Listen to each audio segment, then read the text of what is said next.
Good morning, live from New Delhi, you're watching DD India, India's voice to the world. I'm Prasar Bharati. Coming up in the next 30 minutes. Well, residents in the US state of Florida are ordered to evacuate with Hurricane Idalia due to make landfall today. Chandrayaan 3 rover confirms the presence of sulphur and oxygen on the moon's south pole. After landing the moon, ISRO now has its sights on the sun, with agency preparing for launch on Saturday. Nasdaq leads gains on Wall Street as investors brought the dip in tech stocks.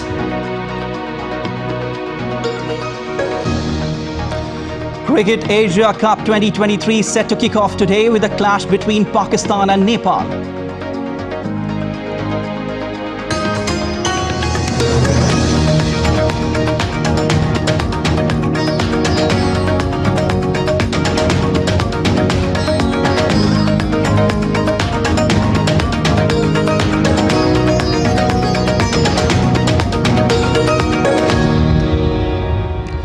Residents in Florida are preparing for the worst with Hurricane Idalia due to make landfall today. Nearly 3/4 of the state's counties are under a state of emergency, with its governor urging people to heed warnings. DD India correspondent Kate Fisher reports from Florida. Millions of Americans are being warned to prepare for major flooding and high winds as Hurricane Idalia barrels towards Florida's west coast. Forecasters are predicting storm surges of more than 3.5 meters. Here in Washington, the White House says that President Biden is being briefed on developments by the Federal Emergency Management Agency, or FEMA. The agency's director has said that the storm, and I quote, will be deadly if people don't get out of harm's way and take it seriously. She urged people living in the path of potential storm surge to evacuate, but emphasized that they didn't need to travel too far to get out of its way. To help the evacuation process, Florida's Governor Ron DeSantis said that highway tolls were being waived, shelters were opening, and that hotels were prepared to take evacuees. He also said that 5,000 National Guardsmen and 580 search and rescue workers were mobilized, more than 1,000 generators were prepped for deployment, and 200 ambulances were ready to sweep into the affected area when feasible. He added that contingencies were in place for after the storm passed through, including more than 30,000 utility workers to repair outages and a reserve of 400,000 gallons of fuel. Now, Idalia is expected to make landfall on the Gulf Coast on Wednesday morning local time in one of the most rural and poorest areas of the state, an area that hasn't experienced a major hurricane since the 1800s. Although much of Florida, including the densely populated Tampa area, is forecast to be affected by severe weather. Kate Fisher in Washington reporting for DD India.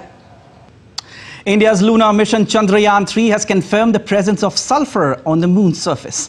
The Pragyan rover has also detected signs of aluminium, oxygen, calcium and iron, and the hunt for hydrogen is underway.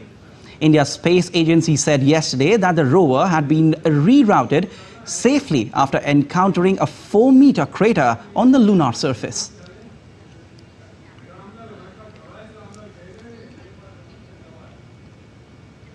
India's historic lunar mission has garnered worldwide interest, but it turns out Chandrayaan 3's success has been a global effort too. A remote part of southwest England has provided some cutting-edge technology that's playing a very important role.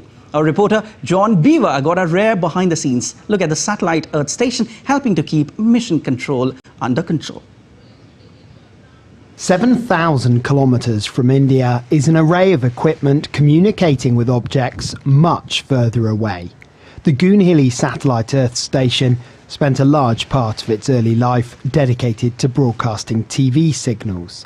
In 1969, it helped transmit pictures of the moon landing to enthralled viewers. 44 years later, it's playing its own part in the next chapter of lunar exploration as one of the sites keeping engineers on Earth in touch with the historic Indian mission. During the landing phase of Chandrayaan 3, we were preparing to take over for the next phase on the surface. So we had both the excitement of seeing the landing happen, but on the other hand, is calmly going through all of the processes that we need to do to make sure that we don't do anything wrong and everything's going to go according to plan. Goonhilly is part of a space industry that employs almost 50,000 people in the UK. The country is second only to the United States in terms of the number of satellites it produces, and the site here helps engineers keep in touch with many of them. The largest antenna here is 32 metres in diameter. It needs to be that big to send and receive signals to deep space. As well as the Indian Lunar mission, they're also using this antenna to talk to the European Space Agency's Mars Express mission, 225 million kilometres away. The technology here is compatible with space agencies around the world. It's an industry dominated by big players. But as the only private company in the world offering these communication services, the team here are excited about the possibilities being opened up by India's celestial achievements. So if space missions do cost billions and tens of billions, that's going to restrict and limit the reality of what you can do in space. So we need that paradigm shift. We need what India is doing, and we need what Goonhilly is doing in order for us to continue to expand that exploration. So it's a really important model shift here that needs to happen. As the price of getting to space comes down, those involved will keep looking up to the stars and think this could be the beginning of a new chapter in space exploration. John Beaver at the Goonhilly Satellite Earth Station, reporting for DD India. After a successful lunar landing, ISRO now has its sights on the sun. The space agency shared images of the launch vehicle carrying spacecraft Aditya L1 to the second launch pad. The solar launch is now preparing for takeoff on Saturday, just before midday IST. ISRO says the launch will be the first Indian mission to study the sun. The Nasdaq led gains on Wall Street on Tuesday as investors brought the dip in tech stocks. Meta, Apple and Tesla all saw strong sales following a disappointing month for the sector. DD India correspondent Nick Harper reports. Nasdaq rocketed more than 1.5% in Tuesday's session as traders rallied around tech companies snapping up shares at lower prices after several weeks of declines. It was a good day for some of those big tech companies. Like Apple, it was up 2.2%. Meta rose 2.7%, while Tesla jumped almost 7.7%. On the economic data front, consumer sentiment figures were a little softer than expected, while job openings showed a drop in available listings last month, in what appears to be a sign that the US economy is cooling, and interest rate rises are having an effect to slow the labour market. So the Dow closed the day up 0.9%, the S&P increased 1.5%, and the Nasdaq finished 1.7% higher. Despite the gains on Tuesday, though, and during Monday's trading session, all three indexes are still on track for monthly losses of around 2.5% to 3%. Cryptocurrencies also got a boost on Tuesday, that after the US Court of Appeals ruled that the Securities and Exchange Commission was incorrect in denying investment company Grayscale permission to create an exchange-traded fund, or ETF. It may lead to the SEC giving approval to other Bitcoin ETF applications. So Bitcoin jumped around 7.5% following the news, while Ethereum was up around 5%. Nick Harper in Washington, reporting for DD India. U.S. Commerce Secretary Gina Raimondo is wrapping up a 4-day visit to China, with the trip widely thought to be an opportunity to mend ties between the two countries. The White House is hoping to address Beijing's reluctance to engage in meaningful initiatives and American business concerns over investing in China.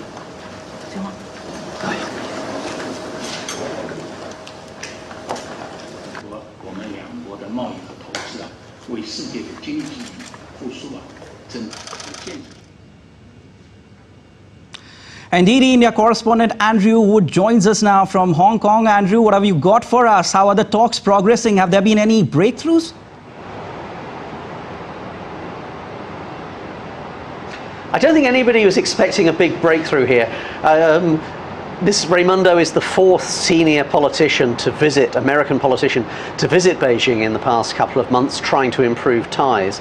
Things, I think, started off quite well. There was a lot of, people were playing very nicey-nicey. They were saying nice things to each other. America and China agreed to try to exchange more information about high-tech restrictions and so on. But then Ms. Raimondo started to, I think, a bit of plain speaking. She said that as far as American companies were concerned now, this is what she was hearing from American companies, China is uninvestable. People do not want to do work there, do business there, because there's been so many issues over sudden restrictions, changes in rules. Some companies have been fined, she said, with no explanation for these heavy fines. And also there's the change in espionage rules and laws, which many businesses complain, she said, American businesses, that it means that when they do their normal day-to-day activities as being a business, say doing due diligence, finding out about the partners, the business partners that they're doing business with and so on, that they could be considered, under these new ambiguous laws, stronger laws, they could be considered to be spies. So yeah, a bit of plain talking there from Ms. Raimondo, and we'll see what what the reaction is going to be. She's in Shanghai today after being in Beijing for a couple of days. And also, what is China's take on this? What is China saying about the talks? Well, we haven't had a reaction yet to that plain speaking about the uninvestability of China as far as Americans are concerned. As I say, at the beginning there were lots of nice things said to each other. They've been tightening up a little bit. The Premier of China said yesterday that relationships over technology and so on shouldn't be too politicized. That basically both sides would suffer if technology becomes weaponized in the way that perhaps it's becoming already.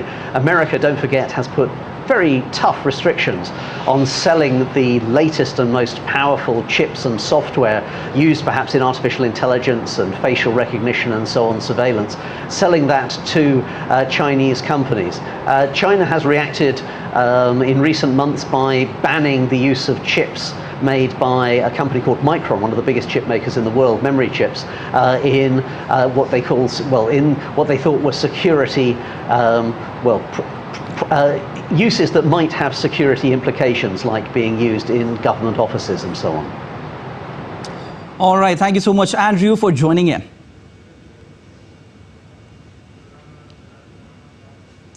With the visit hoping to ease tensions between the US and China, one major area of contention is still semiconductor chips, which have become the lifeblood of the global economy. Tony Waterman has more. We decided we're going to invest in America. It's not just a campaign slogan. During his presidency, Joe Biden has helped funnel tens of billions of dollars into U.S. tech manufacturing. But he's also expanded a Trump-era tactic of control, enacting sweeping tech restrictions on the U.S.'s biggest rival, China. Chinese companies now need a license to buy advanced semiconductor chips and chip-making equipment from the U.S. Washington has also convinced Japan and the Netherlands to do the same. Then, in August, he signed an executive order limiting U.S. investments in certain Chinese technology, including semiconductors, quantum technology, and artificial intelligence. We're continuing to make progress in fixing the supply chain. For example, we couldn't access semiconductors during the pandemic because the factories making them overseas were shut down. You all know semiconductors are those little small computer chips about the size of any fingertip that affect nearly everything in our lives. The White House says the restrictions will protect national security and ensure American technology isn't used to boost China's military development. But Beijing sees it differently, calling the moves economic coercion and an attempt to stifle China's rapid technological growth. It has retaliated by banning certain sales by U.S. chip maker Micron. The truth lies somewhere in between. Economic strategist David Goldman says there's truth in both arguments, but warns that U.S. restrictions could backfire since the Chinese are already proficient producers of highly sought-after older chips, used in everything from toasters to air conditioners. If the Chinese are able to flood the market with cheap chips, they will cut down the profitability of Western chip makers. And the Chinese government seems willing to make substantial subsidies to its chip industry, as indeed we are. And that could lead gradually to Chinese dominance in the industry and very hard times for American chip makers. Instead, Goldman says the U.S. should be laser-focused on boosting investment in research and development, especially in basic science, something that has faltered in recent years. I very much want to stay ahead of China. I want the United States to be the dominant technological power, but I don't think that suppressing other countries' technological development is a viable long-term strategy. I'm not even sure if it's a viable short-term strategy. U.S. and Chinese officials this week agreed to start exchanging information on export controls to help avoid, American officials said, misunderstandings. But one topic that won't be up for negotiations, matters of national security, leaving the U.S.-China chip war to loom over the delicate relationship between the world's superpowers. Tony Waterman in Austin, Texas, reporting for DD India. Still to come on this edition of DD India Live. EU defense ministers gather for informal talks in Toledo in Spain.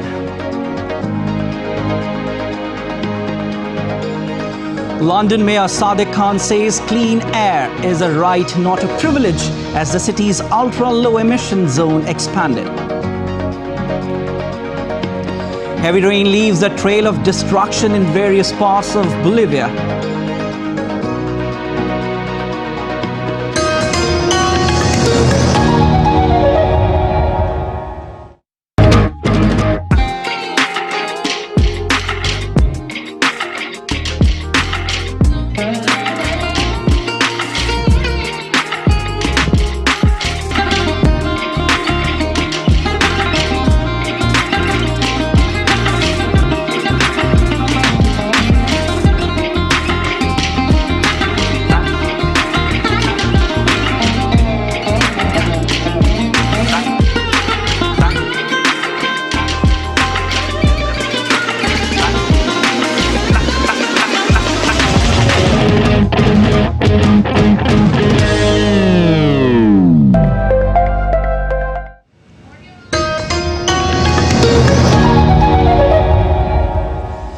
You're watching DD India Live. I'm Siddharth Bharadwaj. EU defense ministers have gathered for informal talks in Toledo in Spain. DD India's Alex Kadia is in Brussels and sent this report. Russia's invasion of Ukraine is once again top of the agenda for European defense ministers, as it has been at every meeting since February of last year. They're meeting in an old weapons factory in Toledo, Spain, a fitting place to discuss the kind of support Kyiv will need in the coming months. In the last week alone, the plan to deliver F-16 fighter jets to Ukraine started to take shape. The country's defense minister says they could be operational as soon as spring 2024. The plan is being spearheaded by the Netherlands and Denmark, who are leading a coalition of countries who will train Ukrainian pilots over the next 6 months. Ukrainian President Volodymyr Zelensky says he expects to receive around 40 aircraft, which the Dutch and Danish air forces have recently retired. The EU ministers will also discuss the situation in Niger. Just over a month after the country's military toppled the democratically elected president, the EU is still concerned about what the coup could mean for stability in the region. Ministers will want to address what the situation means for the migration deal the EU had struck with Niger and how vital uranium imports could be affected. Finally, the EU's defense representatives will meet with their counterparts from the United Nations and NATO in a bid to further strengthen their cooperation on regional and global security issues. Above all, though, this meeting's primary focus will be on Europe's support for Ukraine in the face of Russia's attempted invasion. That means monitoring the current counteroffensive on the ground, but also planning what weapons, training and equipment Kyiv will need in the months and years to come. Alex Kadia in Brussels, reporting for DD India. US vows to back Ukraine in its war with Russia as it announced a new $250 million. Military assistance package for the country on Tuesday. Pentagon said the new package includes additional air defense and artillery munitions, mine clearing equipment and medical vehicles.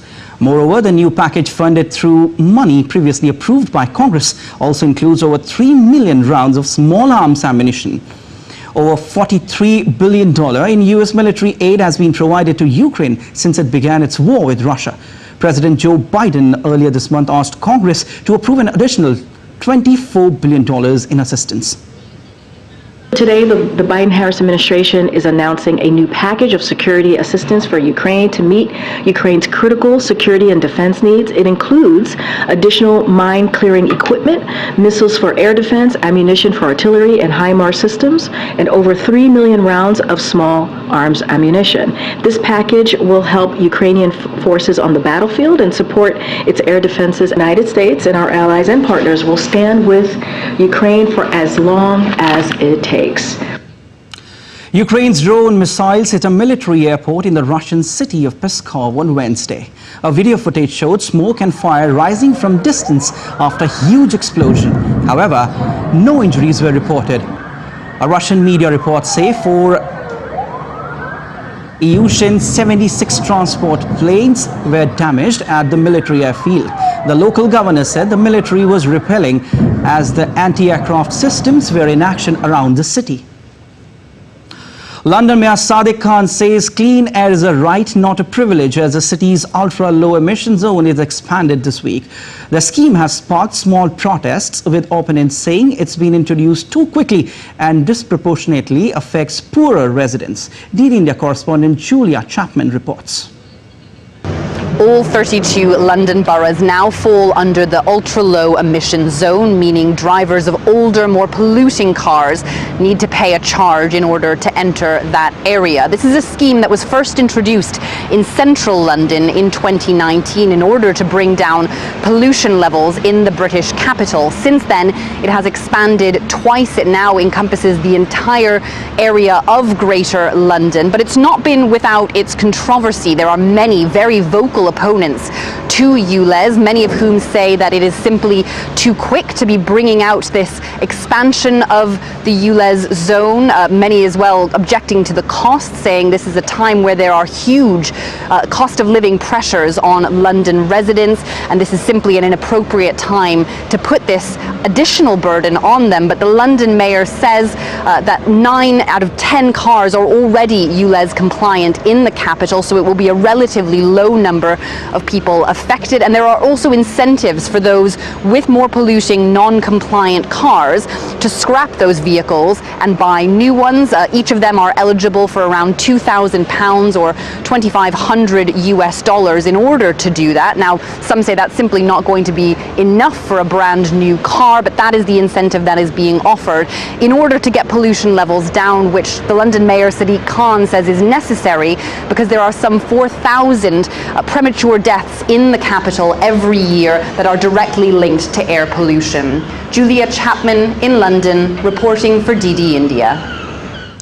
And 2 young Venezuelans are trying to raise awareness about climate change by turning single-use plastics into valuables. In their workshop, they give a second life to products that have been thrown away or abandoned. DD India's correspondent Mary Trini Mena brings us the story. One man's trash is another man's treasure, says an old proverb. But here at NEO Workshop in Venezuela, nothing is considered waste. 2 young entrepreneurs came up with the idea of turning single-use plastics into valuables. But first, all bins and bottles must be cleaned, sorted, and categorized. We're now creating and enjoying the process of seeing materials that are waste and thinking, how can we transform them? How can we take that something that's finished its useful cycle and be able to give it a second life and turning it into an object with more value than it initially had? 4 months ago, they began making flower pots by recycling plastic containers. Each pot is unique and different since the color pattern changes in the production of each piece. 18 years old Luisandro Leon is in charge of feeding the plastic into a shredder, which will break it down into much smaller pieces. The workshop processes plastic type 2 and 5, which are commonly used as food containers and plastic bottles. Then, an injection molding machine helps to melt the plastic and turn it into the final product. When a person drinks a soft drink, throws that away, and that ruins the environment. Here, what we can do is to take that waste and reuse it to make new things. In Venezuela, only 5% of the garbage thrown away is recycled, according to unofficial estimates. It is not mandatory for citizens to separate solids, plastic or glass waste at home. NEOS welcomes individual donations and buys recycled plastic as well. Here at the workshop, every bottle cap, plastic container, or even all discarded movies are transformed into a new world full of possibilities. The goal is to create both quality and useful objects. NEOS founders are currently testing new products, including eyeglasses frames made from 100% recycled materials. All products are sold online. The idea is to expand to a clothing and footwear line in the coming months. In many places, we have seen the impact of pollution with images of garbage islands floating in the oceans. But with these projects, we can directly or indirectly attack these types of issues. A sustainable and environmentally friendly business that hopes to make a profit, but also help the planet. In Caracas, Mari Trinimena reporting for DD India. And heavy rain leaves a trail of destruction in various parts of Bolivia. Mudslides due to relentless rain claim 3 people and leave several trapped. Search efforts continue to rescue the survivors. Well, to sport now, the Cricket Asia Cup 2023 is set to kick off today with a clash between Pakistan and Nepal. The tournament will be co-hosted by Pakistan and Sri Lanka. The Asia Cup 2023 sees Pakistan and Nepal placed in Group A alongside India. It's a high-stakes scenario, with one team's journey ending after the initial round. The 4th and final Grand Slam tournament of the US Open enters into second round. Former US Open champion Andy Murray earned his 200th major win when he overcame Frenchman Corentin Moutet 6-2, 7-5, 6-3 to reach the second round in New York.